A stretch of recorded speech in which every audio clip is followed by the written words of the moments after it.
It's my great pleasure to introduce returning guest, Ben Dalrymple, Managing Director of Lock & Co Hatters. How are we doing today, Ben? I'm very well, thanks. How are you? Good to speak to you again, my friend. People watching this on YouTube will recognise the T-shirt. Yes, yeah, I thought I'd done this today just for you. Right, no, it looks great, looks the part. So, well, Ben, new collection of James Bond hats. Tell me, please, about the first steps. How does a collaboration like this come about? Yeah, it's odd actually, because we're known to have hatted James Bond for 60 years. But unofficially, we've sort of had unofficial, lovely partnership with Leon, but very, very sort of unofficial. The first gun barrel scene in Dr. No, he's wearing a Lock & Co hat, and from then on, we enjoyed, some nice hats in some of the films. But this is the first time that we've made the partnership official. So yeah, you could say 60 years in the making, I suppose.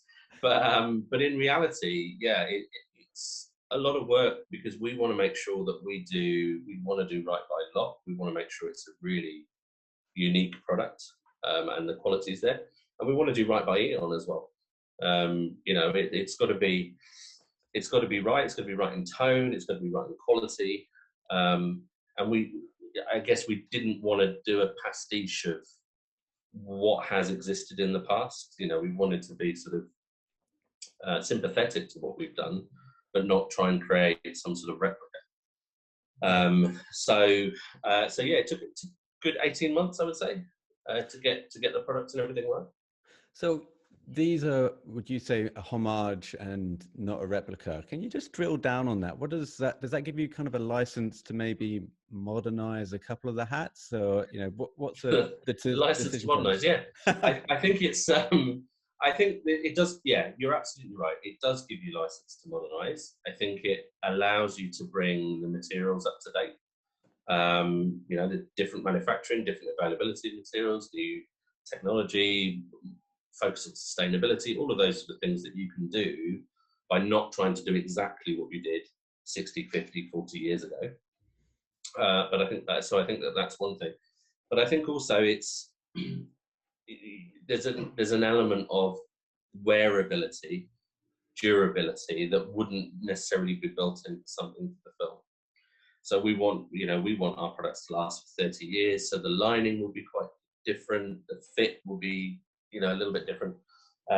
So it's, I think it's a great compromise between, like you said, paying homage to the originals, and some of them are very close, very, very close, but also with a view to, they're actually great hats. They're very wearable, and they'll last a long time. So.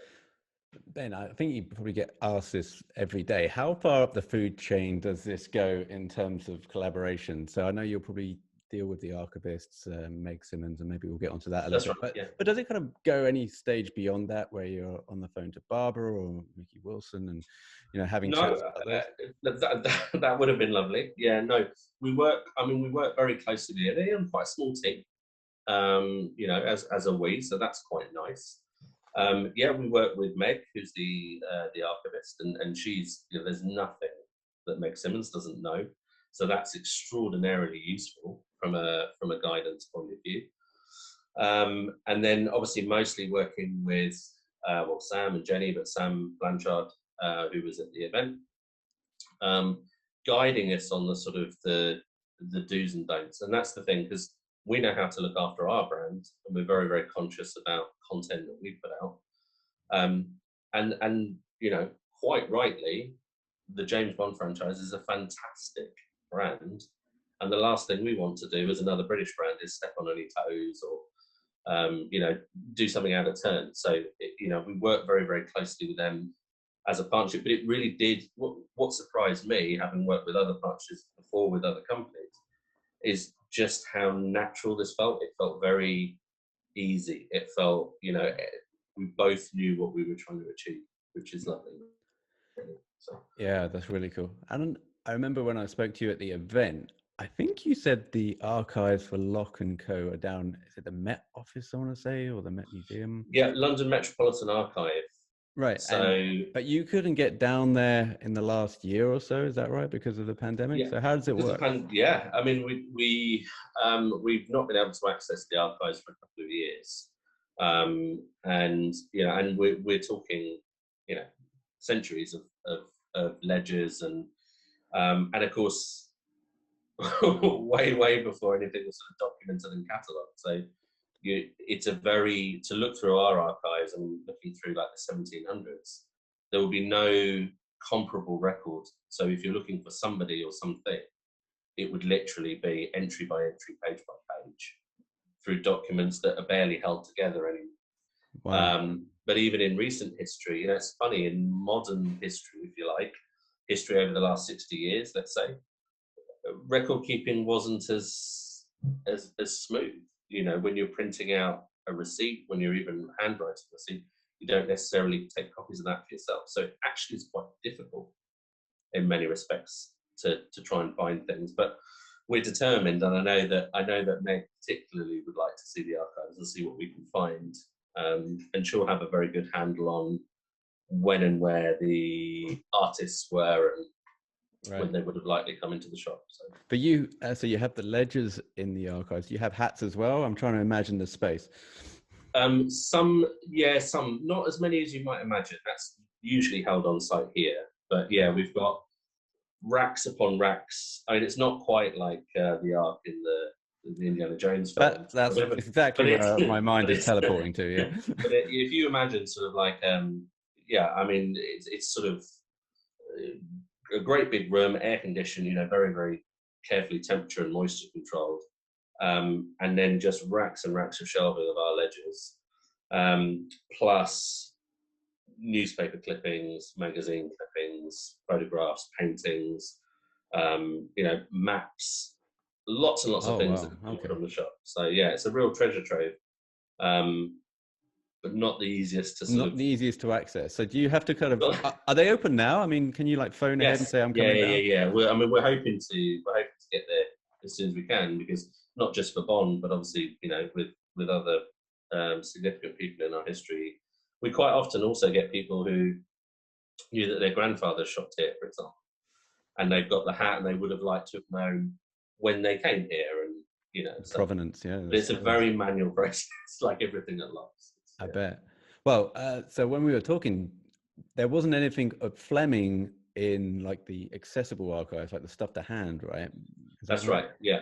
I mean, he was obviously he was a customer, and frequented this area more than probably any other area of London. This was his sort of stomping ground, if you like.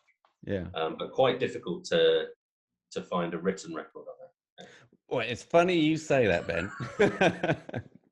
Because I pulled an excerpt from a book by John Pearson. He wrote a book on the biography of the life of Ian Fleming.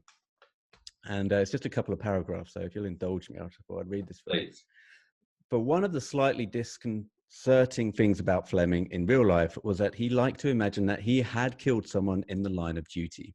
Very few of his friends were taken into the secret, but to those who were, he took elaborate precautions to suggest subtly and with a great show of reluctance that he had once been compelled to perform this terrible deed which marked him off so cruelly from other men. To one friend, he confided the bare fact that the killing had been done with a sandbag. He had never realized, he said, how really hard you needed to hit a grown man with a sandbag to kill him. To another, he hinted that he had performed the deed by firing a small automatic, which he had concealed in his old brown leather briefcase. That was the hole in the corner. That was how the hole in the corner had got there. Another close friend believed that Fleming's black hat from Locks had somehow played its part in a carefully planned assassination. So there, I mean, it's John Pearson is pretty much on the money with some of the brands. I mean, you mentioned about the Turnbull and Nasser shirts as well that Fleming had. Yeah. That's not in the Turnbull and Nasser archive. So I feel like there is at least some kind of tangible proof here. I was very, very pleased to see that. Very pleased to hear that, and very grateful to you actually for finding it, because it's lovely to have that written documentation. I guess my first thought when I read it was, how would our hat be used to assassinate somebody? Maybe there was steel in the brim. I don't know. But who knows? I like to think that he did just lob it across the room with a Rules restaurant and just took someone's head off and then walked out. Yeah, definitely in rules. Yeah, that's for Yeah. sure. Yeah. Uh, Ben, so I've spoken to a few MDs and managers. I've been lucky enough on this podcast, but I've got the feeling, speaking to you over the last few years and interviewing you for the book, that you really love Bond. I mean, like from a young age, Yeah. and we've spoken about this before. Did you have Yeah. It was trouble? the first time I was ever taken to the cinema. Right. Yeah. I mean, Yeah. and Yeah. so The first, yeah. so when you work along a collaboration like this, do you ever have trouble trying to rein in that inner fanboy of you? Does that ever come to the surface? What do you mean? Well, the Yeah. autograph book and the Yeah, DVD. no, I mean it is. It's like being a kid in a sweet shop. I'm not going to lie. It's it is that I have a complete vested interest in doing it, but it just so happens I don't have to wedge it in somehow and sort of try and get away with it. It is, like I said to you, it's a naturally great fit between two very British, very well established companies who have already worked well together. So there's not a lot of to be had. But of course, yeah, it's very easy to get excited about, and I'm not the only one in the business as well. So. Well, especially when you talk to someone like Meg Simmons, who I've interviewed before, and there must be a deep crave for you to go into the archives of the Eon. Did you manage to get a chance to do that in the conversations with her? Yeah, not yet. That's coming actually. We are trying to do something really special for the 60th anniversary in October. Uh-huh. Okay. So our hope is to create a Bond room at Locks, where the Heritage Room is. Nice. So that's something that we're working on at the moment in the planning. So yeah, but like you said, it's just having Meg here and Sam and Jenny as well. Just having them here and there's nothing they don't know, and you think you've seen the films and you've read the books and you know a little bit about the history, but you feel like first day of school. I mean, it is it is incredible, but also a huge honor. I mean, not everybody gets to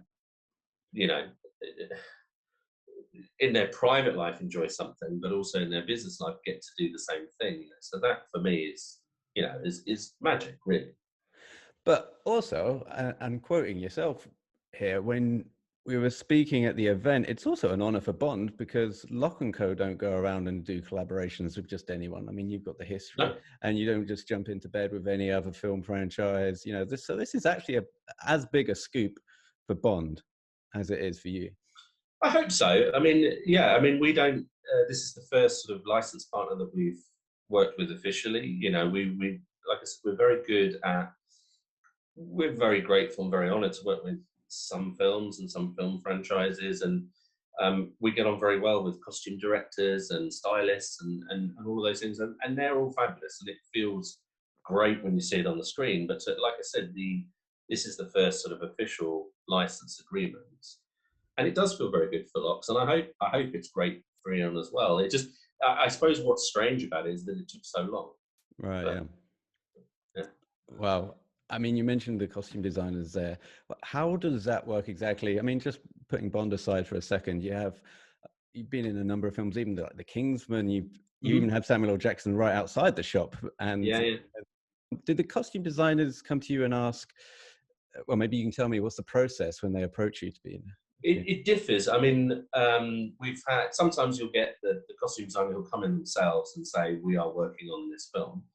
But I think what's good about Locks is nobody's been doing it for longer than we have. We're the oldest hat shop in the world, oldest shop in London. So it's not a question of what sort of thing would this person have worn in this decade or this century. We don't say what sort of thing it is. We tell them exactly what it was. And we've got the archive for it and we know how to make it and we can make it again. So that's, for a costume designer in terms of, the reality of bringing that to the screen, I think that's very useful. But I also think it's very good. I'm not going to name any names or anything, but when we have actors into the shop, I know that it helps them feel the part if they know they're wearing something genuine. It's properly authentic. And some actors ask for their character's initials in the hat rather than their own initials, because when they put the hat on, that is that character's hat. Nice. I think that's quite special. So I think there's a legitimacy there that works well for costume designers. but also I think there are people that are genuinely kind to us as a business. You know, they might be fans, or they know, yeah, Matthew Vaughan is, a massive fan of this area, and we're enormously grateful he's a fan of Locks. And that Kingsman thing is purely down to him and his enthusiasm Yeah. um, for it. And that's wonderful, really. Same with Joe Wright. And that's, again, it's an honour.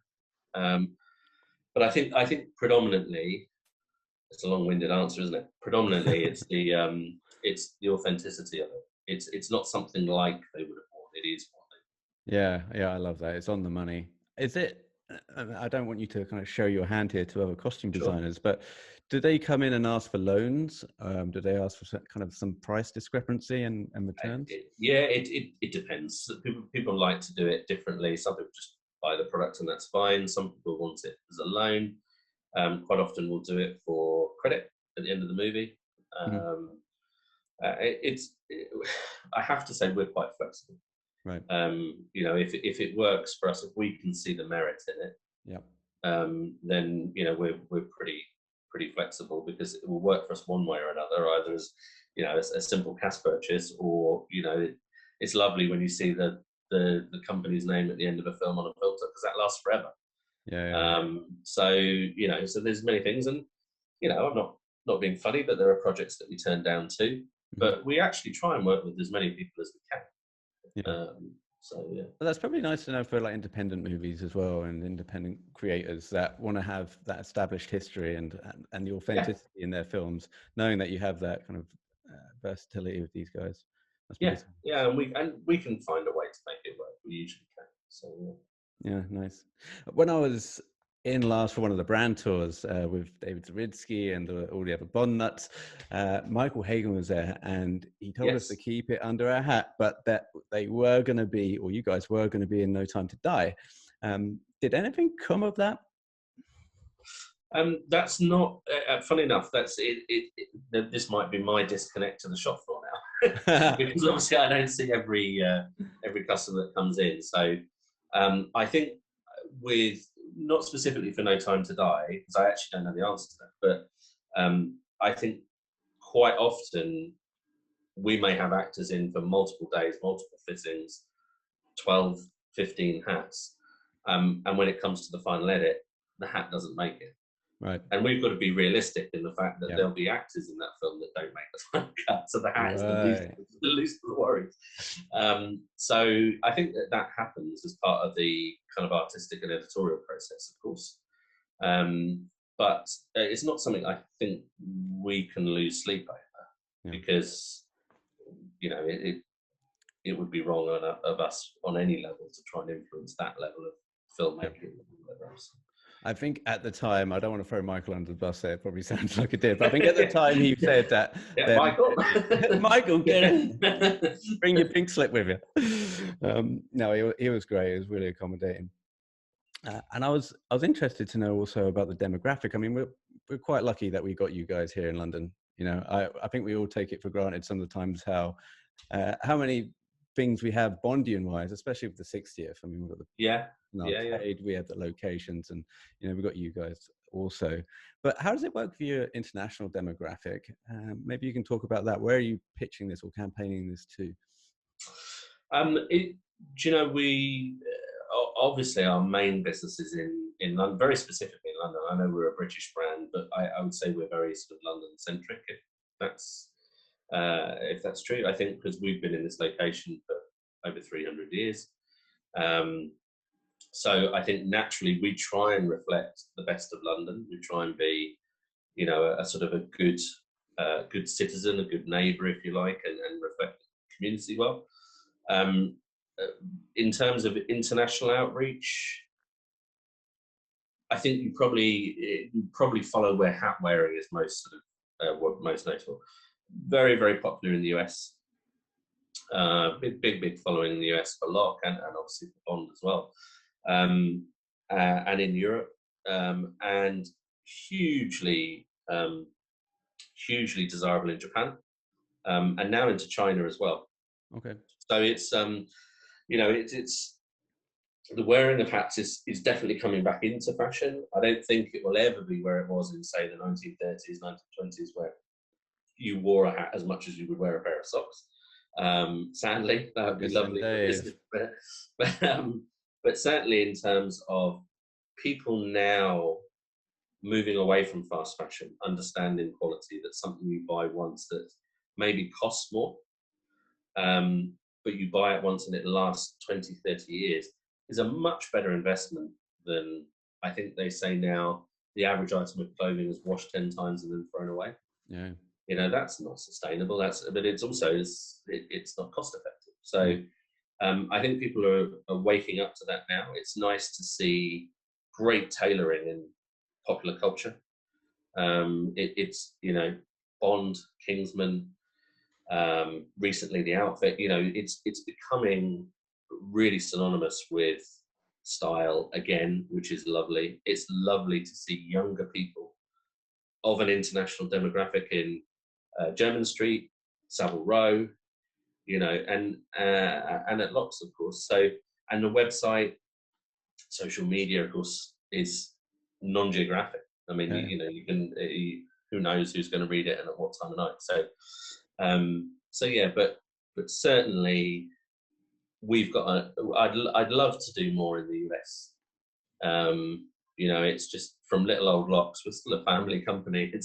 It seems a long way away, even in the modern world. So I know. How are you going to get all like the vintage stuff over there? Because you can't yeah, open a lock shop in America, right, and have it brand sparkling new. You got to have like a very kind of creaky floorboard, you know, yeah, slightly wonky walls. It's got to be perfect for the image. that's the thing. And people have said, why are you only one shop? And it's a really good question because, you know, if we're successful, and thankfully we are, why wouldn't you open more shops? But actually, that's the opposite of what we would want to do, because anything else would be a pastiche, Mm. you know. Yeah. And on the website, you know, people say your website looks very different from the shop. Well, yeah, it does, because when you move the mouse, it doesn't creak, Yeah. and Yeah. when you click on something, dust doesn't fall down. I You know, know. it's, and that would be weird, you know. So I think I like it as it is, and it works well as it is. And I honestly don't think we could deliver what we do out of a, you know, a brand new shop in New York, for example. So And you got the grandfather clock in lock, I think. And is it, yeah. was the shop built around that clock? I mean, the clock's about as old as the shop, right? Yeah. So yeah, the clock is from 1727 and still works. Originally, as well as telling the time, also told you the Thames tidal flow. So before this was a hat shop, it was a coffee shop, Right. and coffee shops were the centre of business in a modern London. Lloyd's of London, the insurers, started as a coffee shop, and generally coffee was expensive, valuable, very, very exclusive. You know, it was a new import. And so, you know, if you were in business, it would be the done thing to have coffee in a coffee shop, and it was where you'd make deals. But it'd also be where you would wait for your boat to dock in the Thames, and your imports would come in. Right. So that's sort of, coffee shops became synonymous with business and maritime. You know, the Britain's international sort of business. And then yeah, we jumped. We opened in 1676 on the other side of the street. Came here in 1759, where the clock already was in position, and it's stayed there ever Still since. there. So, Lovely. yeah, and it's funny. It's funny for the Bond night, because we dressed the shop. You know, it's got the flag and the signs and the lights and everything else. And inside, you've got all the boxes and the displays. And the best place for it would be where the clock is. And you know, the instinct is, oh, you can't put it in front of the clock.